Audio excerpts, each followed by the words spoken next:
Мода, и это синоним красоты. Какие люксовые бренды точно немного переоценены? Только не Луи Виттон. Это фэшн-провал. Мода – это не всегда про большие бюджеты. Демна Гвасалия, конечно, гений маркетинга. А что скажешь про тренды Balenciaga? Стильные люди – это смелые люди. Как ты считаешь, какая самая худшая покупка в гардеробе? В 2025 году, я думаю, никто в трусах ходить не будет. Что говорит о человеке его стиль? Тонкая грань, которую вот нельзя пересекать, иначе это будет уже вульгарно.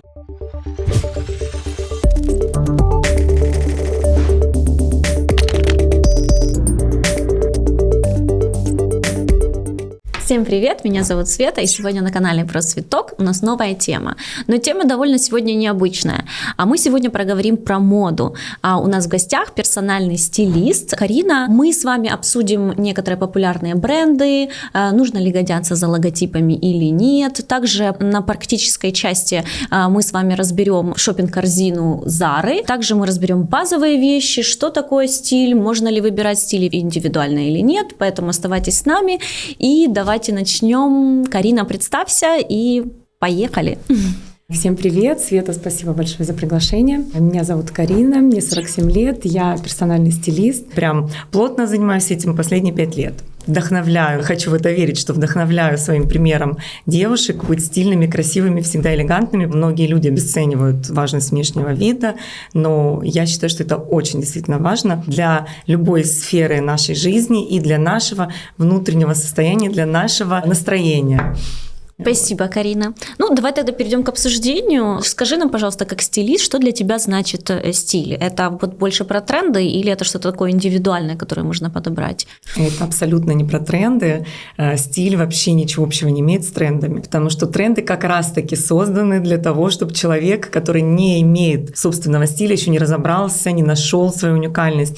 Вот этот человек использует тренды. Стиль — это про уникальность, про то, как мы проявляемся, то, как мы себя в этот мир презентуем. И для этого не нужны тренды, но тренды — это тоже неплохо. И их можно миксовать в твой привычный стиль, например, ты можешь там его смиксовать с какой-то трендовой вещью. Это будет очень круто. Хорошо. А как вот ты считаешь, вот почему многим так сложно найти свой уникальный стиль, и вот люди должны обращаться к стилисту в этом случае? Человек сам себя не знает, он не знает, что ему нравится, он не знает, что он хочет, он боится. Самая главная ошибка людей — это страх экспериментировать. Когда приходят со мной на шопинг, и я начинаю предлагать какие-то для них необычные варианты, они сначала пугаются, потом я настаиваю всегда экспериментировать, потому что это важно, померить. И потом человек просто вау, и мне потом пишут в отзывах, что я теперь только никогда не думала, но я только теперь это и ношу. Ну, как ты знаешь, что тебе там понравится, или что тебе что-то новое для себя открыть, если ты этого не пробовал даже никогда. То есть ты как тренер, но только не в спорте, а в стиле. Да, в моде. Модный тренер. Модный тренер. Сейчас многие в интернете пишут про базовый гардероб. Есть ли какие-то вещи, которые мы должны иметь в базовом гардеробе, ну вот просто must have? Вот если есть, то какие, пускай наши зрители хотя бы будут понимать, к чему они должны идти? Ну, знаешь, во-первых, конечно, настолько мода сейчас изменилась, и уже как такового понятия прям база нет, потому что база у всех разная. Кто-то там базу носит только джинсы и кеды, а для кого-то база это будет костюм, например, классический.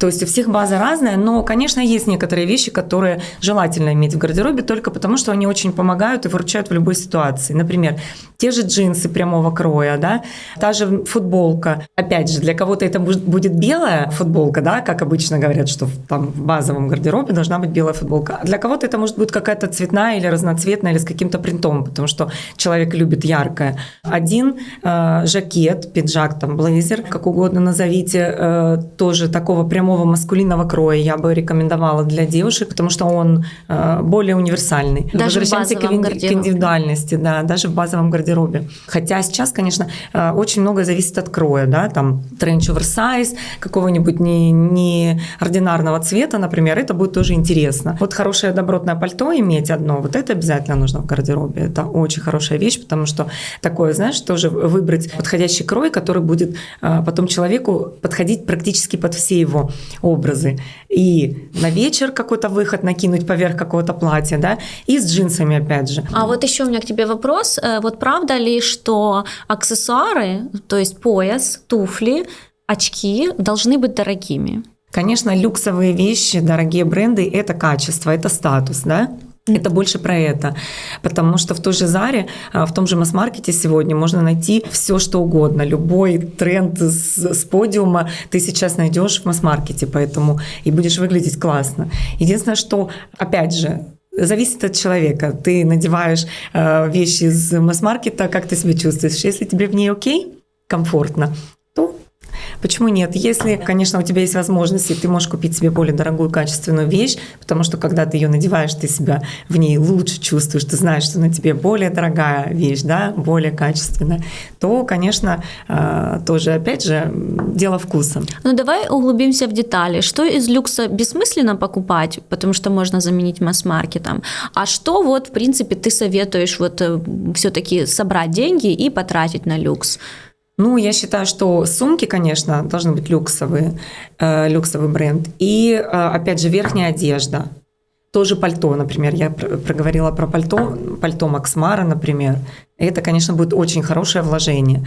Что еще? Ну, обувь, возможно. Хороший кашемир, наверное, да. Потому что в остальном Massimo Dutti, качество отличное, цены намного более приятные, чем в люксе, правильно? Поэтому, ну, я считаю, что не стоит на это тратить деньги. Давай вот посмотрим верхнюю одежду, да, в Заре, к примеру. Я просто буду показывать вот то, что, как по моему мнению, я считаю, заслуживает внимания. Вот пальто, например. Очень хороший крой, посадка у него, ну, такой более элегантный, я бы сказала, вариант, хотя можно и с джинсами замиксовать, прикольно. Скажи, на что стоит обратить внимание при выборе, например, вот как ты обращаешь внимание, на что ты обращаешь? Ой, ты знаешь, обращаю внимание сразу вот на посадку. Например, да, есть вот такой, и... Вот почему он? Почему он? Да. Вот этот меня привлек внимание, потому что мне нравится, как он сидит, и мне нравится цвет. Вот насколько важна стилизация красивая и правильная, потому что его, вот мне кажется, только из-за того, что он здесь у них на сайте так красиво стилизован, этот свитер, его разобрали в самом начале. На что еще бы ты обратила внимание? Я обратила внимание, вот, пальто. Это какая-то, по-моему, лимитированная коллекция, очень хорошего качества и очень красивый у него крой необычный. А вот если, например, платье, вот чтобы купить такое платье, чтобы на выход, и при этом можно было его стилизовать. Да, стилизовать. Ну, например, вот смотри, даже вот это возьмем платье, да, вот оно мне очень нравится. Как его стилизовать? Его можно, например, если на выход, то красивые аксессуары, каблуки, там, да, какой-то клатч красивый, поверх жакет какой-то нарядный. Если я его в повседневной жизни хочу надеть, я бы надела сюда грубые сапоги, какие-то ботинки, например, полушубок или дубленку, и все. Очки, там какие-то аксессуары более такие брутальные. И все, это уже классный вариант на просто выход какой-то, не знаю, в магазин, на шопинг, на встречу с подругами. А если, например, какое-то такое, я люблю больше, например, приталенные вещи, что бы ты посоветовала? Вот на что бы ты обратила внимание? Ты вот такое имеешь платье в виду? Да. Приталенное. Ну вот смотри, даже такое, да, простое вот это платьице в обтяжку, длинное, его, опять же, какие-то босоножечки на каблуках, да, красивые аксессуары, и ты идешь на какой-то там вечер, на какой-то ужин, возможно, какой-то праздник, на Новый год тот же, допустим, да, образно говоря. Если нужно тебе куда-то в этом платье по делам, или ты знаешь, что ты будешь целый день на ногах, и тебе нужно быть комфортной. Его можно и с кедами стилизовать, его можно и с грубыми какими-то ботинками, с сапогами. Большая проблема тоже многих девушек, что они считают комфорт и стиль несовместимы. То есть если быть стильно элегантной, то это обязательно каблуки, там что-то классическое какое-то. Нет, вообще абсолютно нет. Можно быть стильной и комфортной. А вот что ты скажешь про такого плана платья? Они сейчас тоже очень популярны. Ну, имеет место быть. Мне не очень нравится, как оно внизу. Вот, понимаешь, мне все нравится, но внизу они всегда какие-то у них несуразные немножко. Вот то ли как будто расширенные к низу, то ли длина не особо выгодная. В общем, не знаю, но мне нравится. Почему почему нет? Просто, ну, знаешь, важно не то, что мы носим, а как мы это носим. То есть очень важно правильно стилизовать вещь. Правильно, например, вот с этой обувью оно вообще не смотрится, это платье. Ну, что бы ты сюда посоветовала? я бы сюда, если это вечерний вариант, я бы сюда была красивые босоножки нежные, но никак не эти, что это, балетки. Они сюда вообще не идут. Скорее, я бы его, наверное, оставила, например, на лето, и летом его можно надеть с какими-нибудь сандалями, либо шлепки какие-то тоже нежные такие, аккуратненькие, какую-то, знаешь, плетеную сумку, вот оно будет классно смотреться, может даже шляпку. Что скажешь про шелковое платье? Очень люблю, обожаю. Атласные, сатиновые, обожаю эту всю историю. Платья, юбки, все, топы. Это очень красиво. Это самый, мне кажется, самая женственная ткань, которая наиболее выгодно смотрится на любом типе фигуры. Как бы ты ее стилизовала? Ну, вот это данное конкретное платье мне не нравится. Я бы его никак не стилизовала, я бы его никогда в жизни не купила. Мало того, что леопард, я обожаю леопард, и у меня есть леопардовые вещи, но, во-первых, он немножко уже надоел, это тренд, который в прошлом году просто был бум сумасшедший, но он уже уходит. В 25-м не будет столько леопарда, слава богу, потому что, ну, это было прям too much. И мне не нравится оно все сильно в обтяжку. Вот это идеальный вариант. Окей. Вот это прям идеально. Оно настолько женственное. Оно будет, понимаешь, эта ткань, она должна струиться. Она должна быть вот такая летящая вся. А когда пытаются этот шелк сделать его, чтобы оно прям в облипку было по фигуре, это очень неудачно смотрится. Тоже неплохой вариант, попроще, немножко проще, но неплохо. А вот такого формата хлопковые вещи? Да, на лето просто идеально. Очень красивое платье, оно простенькое, но оно замечательное к летним, опять же, аксессуарам, потому что летом особо, стиль нас спасают аксессуары, потому что летом жара, ничего такого ты креативного себе там не сообразишь, да, в образе. Поэтому вот эти платьица, это просто прелесть. Опять же, шляпа, какая-нибудь соломенная сумка, обувь, да, сюда можно различную. И все, и ты какие-то браслетики, там можно яркие бусы, очки.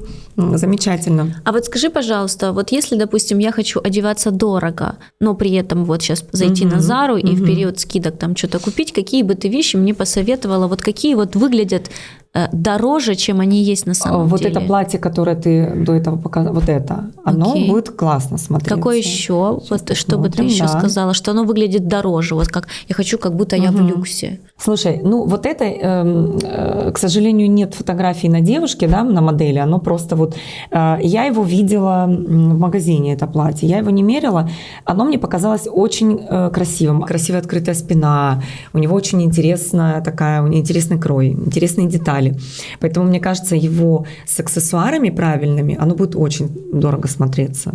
Что скажешь про комбинезон?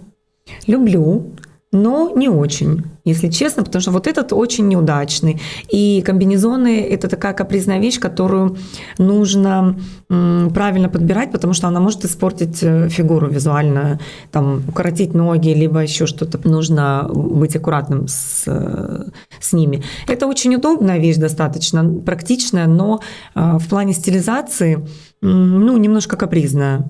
Вот эта вещь смотрится очень дорого.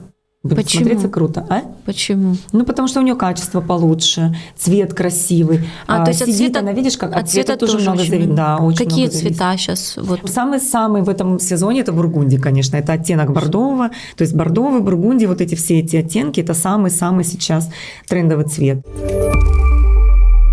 Правда ли, что все тренды возвращаются? Что носить, чтобы было модным даже через 10 лет? Давай поговорим о цикличности. Да, все об этом. Знаешь, когда я говорю людям, например, но это уже не актуально, и сразу тебе тут же, мода же возвращается, как это? Ребят, она возвращается, она циклична, но она всегда будет в иной интерпретации, то есть тот или иной тренд, он не будет точно такой, какой был 10 лет назад, да, он будет окей, та же низкая посадка. Да, мы сейчас опять носим низкую посадку, но крой брюк, они немножко все равно другие, они не точно такие, как мы носили в 2000-х. И если вы наденете те джинсы из 2000-х, они сейчас будут немножко нелепо все равно смотреться, сидеть, потому что, другая немного тенденция. Она та же, но она другая. Расскажи мне, какие ты считаешь главные провалы моды 2024 и вообще считаешь, что это просто? Провалы. Ну, трусы, конечно, кто уже только не обсудил, да, эти трусы на колготки и просто вообще трусы, когда все выходили. Понятно, что мода — это, конечно, показы подиумные, это немножко шоу, да, и им там нужно нас удивить очень сильно, но в большинстве случаев это абсолютно неносибельно. Тренд, который просто такой создал шумиху, ну, во-первых, он уже все, уже в 2025 году, я думаю, никто в трусах ходить не будет. Потом у нас был такого прям чего-то скандального в трендах. Не могу назвать. Единственное, что ну вот прозрачности сейчас, да, причем она с нами остается, прозрачность, это я обожаю, это настолько красиво, это так женственно, сексуально. Просто нужно, есть там тонкая грань, которую вот нельзя пересекать, иначе это будет уже вульгарно. Единственное, кто у нас ходила по улицам, шокировала весь мир, это Бьянка Цензория, жена Канье Уэста. Она рассекает по сей день, по-моему, в одних трусах и в прозрачных топах, то есть там все абсолютно... Ну, там не скрывается ничего. А что скажешь про тренды Balenciaga? Правда ли, что это стильно, или это все-таки какой-то маркетинговый ход? Ну, Демна Гвасалия, конечно, гений маркетинга, да.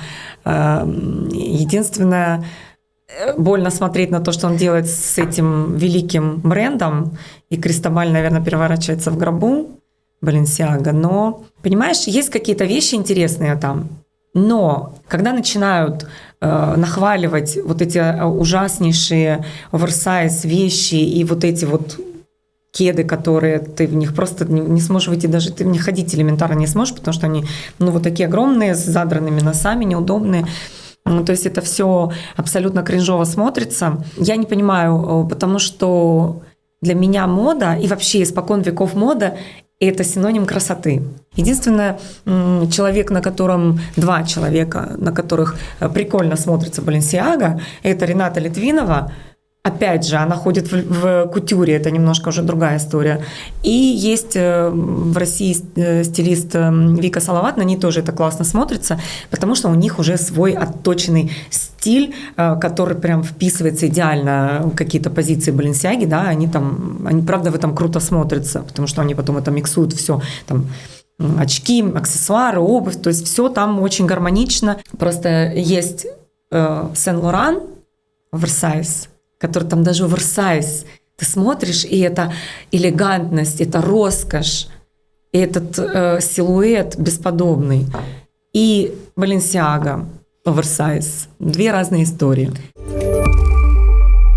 Как ты считаешь, какая самая худшая покупка в гардеробе?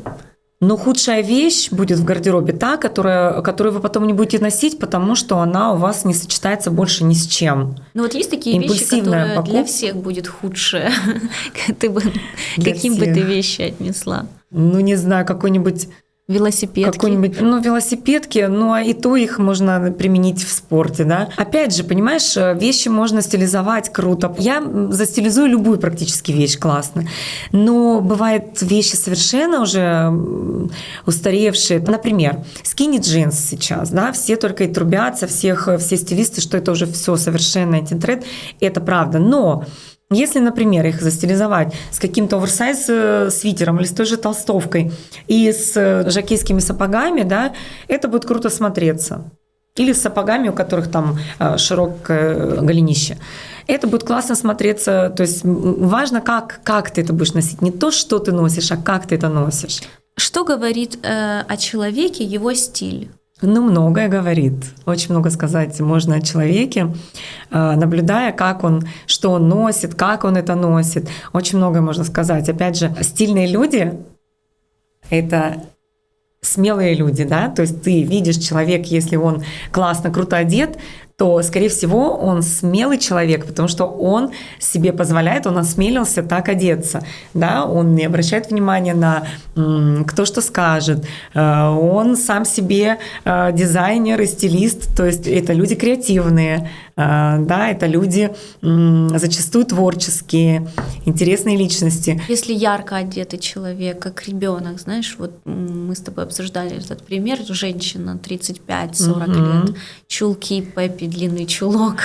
Ну, это женщина, которая до сих пор, видимо, в какой-то живет инфантильной позиции, и вот она до сих пор застряла в этом образе школьницы, девочки, и ей нравится, да, до сих пор в 30 лет, за 30 ходить в гольфиках каких-то, с какими-то там бантичками, с какими-то, ну, вот эти детали детской, да, одежды. Я чувствую, что человек, он хочет вроде бы перемен, но он к ним не готов. Я ему создам классный гардероб, он какое-то время поносит эти вещи, но потом вернется к своим привычным вещам. Во-первых, работа со стилистом – это работа долгосрочная. Я все больше и больше в этом убеждаюсь, и многие не хотят в это верить, так же, как вы работаете с психологом или с тренером, да, чтобы добиться какого-то результата, нужно время. Я рекомендую всегда начинать с разбора гардероба, это очень важно. Но если человек не захотел, а только шопинг, то что получается? Он пришел домой с этими новыми вещами, а там в гардеробе все это старье, и начинается вот это вот. Сегодня надену новые там штаны вот с этой какой-то блузкой, там, которая вообще туда никак не вписывается в этот образ. И постепенно, а потом еще идут на шопинг уже без меня и начинают опять покупать то, что привычное, то, что носили раньше. И все, и возвращается все на круги своя. Понимаешь, чтобы стиль свой найти, иногда на это уходят годы у людей. Да, там полжизни. Это не так, что ой, сейчас там, как говорят, вот насмотренность, да, важна, но ты там не полистал Pinterest и стал стильным вдруг и разбираться во всех этих трендах. Это не так работает. Какие люксовые бренды точно немного переоценены? Вот какие, например, тот же самая сумка Hermes, как ты?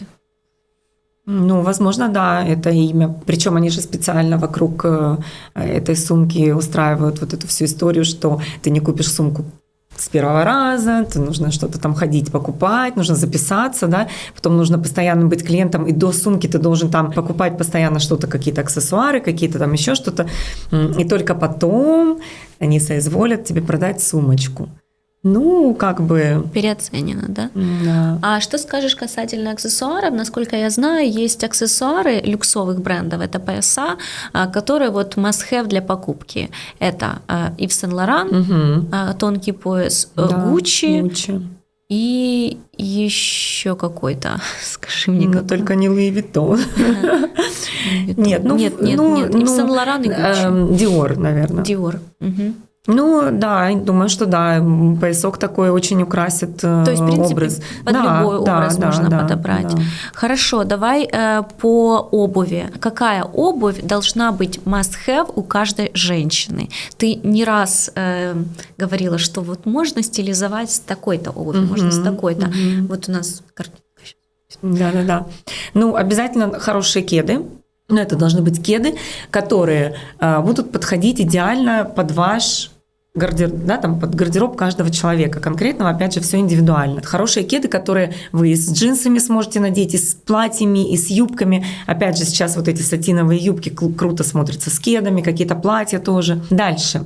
Хорошие сапожки, такие грубые сапоги, которые вот на каждый день, без каблука, я имею в виду, да, кожаные. Дальше. Нужно иметь одну пару босоножек, вот нежных каких-то, можно черных, а можно телесного цвета, либо какого-нибудь там золотистого, серебристого, сейчас очень модно. Они тоже очень круто смотрятся, просто любое простое платьице с такими босоножками будет хорошо смотреться, даже с джинсами. Джинсы немножко подвернуть, прямые обычные джинсы, подвернул, такие босоножки, футболка и классные красивые аксессуары, и так можно даже пойти на вечеринку. Туфли-лодочки. Ну, туфли-лодочки, да, все говорят, опять же, об этом. Лично мне некрасиво. Есть другие альтернативы, например, закрытый нос, а сзади пяточка открыта, вот такой вариант. Либо наоборот, закрытая пяточка, а спереди там что-то. Ну, короче, есть сейчас более другие варианты, как-то уже эти лодочки как-то смотрятся, вот прям мне попахивает нафталином, не знаю. Что скажешь про балетки? Но уже уходит. Мне нравятся, в принципе, балетки. Опять же, это очень-очень капризная вещь, потому что балетки – это вещь, которая обрезает ногу, делает визуально короче, ниже рост, короче ноги. То есть там очень аккуратно нужно уметь их стилизовать с длиной платья. Если не уметь их правильно стилизовать, то это фэшн-провал. Длинные сапоги. Ботфорты ты имеешь в виду? Но это не must-have в гардеробе. Это красивая вещь, которую, если круто стилизовать, то да, имеет место быть. Но не, я же говорю, сапоги до середины колена с широким желательно голенищем, которое можно будет и с короткой юбкой, и с длинным платьем. Вот это прям вещь, которая выручит в гардеробе. А ботфорты – это уже на любителя, и если вам это подходит в гардероб, девушки, которые носят сексуальное платье, либо там длинный жакет, который можно вот только жакет и ботфорты, да, это круто смотрится. Считаешь ли ты, что черный цвет – это лень или классика? Потому что я, например, обожаю предпочитаю черный цвет. Я тоже. Во всем. Обожаю черный цвет. Нет, это, мне кажется, это класс. Черный цвет, он выручает в любой ситуации. Вот, ну просто в любой. И это цвет, который легко сочетать с любым другим. Это цвет, к которому подходят любые украшения. Это цвет, который подходит всем. Да, говорят там, что черный старит и так далее. Ну, немножко, да, но все в любом случае, если ты идешь, например, на какое-то мероприятие, и на тебе будет красивое черное платье, макияж, прическа, то ничего он тебе не будет, ты будешь выглядеть сногсшибательно в черном. Черный – это всегда, конечно, good idea. Почему многим людям сложно носить яркие цвета? Почему я заговорила за черный? Потому что взять мне, например, какое-то красное платье или синее, или желтое, и мне уже немного страшно. Вот связано ли это как-то психологией или с моими какими-то внутренними комплексами? Ну, ты знаешь, нет, мне кажется, что с психологией, скорее всего, и я, например, тоже не люблю цветное. Причем я-то умею подбирать цвет, который мне пойдет. Я думаю, что многие люди боятся, да, что не пойдет по цветотипу, не подойдет этот цвет, наверное. Я умею, но я тоже не ношу. Хотя многие люди, наоборот, выбирают яркие вещи, потому что им это поднимает настроение. Уверенность добавляет. Ну, каждому свое. Спасибо большое, Карина. Я думаю, что сегодня мы доказали, что мода – это не всегда про большие бюджеты, это больше про внимание к деталям, правильно подобранные аксессуары. Мы разобрали некоторые образы сегодня в эфире. Что могу сказать? Помните, что стиль – это не о том, сколько вы потратили денег, это о том, как вы носите вещи, это больше про индивидуальность, как Карина сказала. Спасибо, что были с нами. Спасибо тебе, Карина, что к нам пришла. Спасибо за приглашение, спасибо за внимание. Оставляйте свои комментарии, пишите в комментариях про свои любимые тренды, которые вы могли бы спросить у Карины, стоит ли их носить или нет. И также есть в описании ее контакты, обращайтесь напрямую. Всем спасибо, пока, до новых встреч.